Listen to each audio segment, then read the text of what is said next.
ఎరా పని అయిపోయిందా? అయిపోయిందిరా బాబు. రారా తిందాం, బాగా ఆకలి ఉంది. నీ బాక్స్ ఎక్కడరా? సార్ మీ ఆర్డర్. Thank you. ఈరోజేం ఆర్డర్ చేసావురా? వడాపావురా. నీదే బాగుందిరా బాబు. రోజు పిజ్జాలు, బర్గర్లు, వడాపావులు. మా ఇంట్లో చూడు, చిత్రాన్నము, ఉప్మా, ఇడ్లీ, మాడిపోయిన పులిహోర. రే మనం ఫుడ్ ని ఎక్స్చేంజ్ చేసుకుందామా?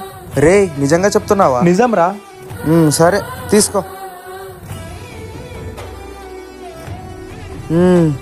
ఏం టేస్ట్ ఉందిరా బాబు. నువ్వు అదృష్టవంతుడురా, రోజు కొత్త కొత్త ఫుడ్ తింటున్నావు. కానీ నేనేమో రోజు మా అమ్మ చేతి వంట తిని తిని బోరు కొట్టేసిందిరా బాబు. అదృష్టవంతుడు నేను కాదురా నువ్వు. అమ్మ చేతి వంట తినాలంటే అదృష్టం చేసి ఉండాలిరా. కానీ ఆ అదృష్టం అందరి తలరాతలో రాసిపెట్టి ఉండదు కదరా. నేను చెప్పింది కరెక్టా కాదా కమెంట్లో చెప్పండి.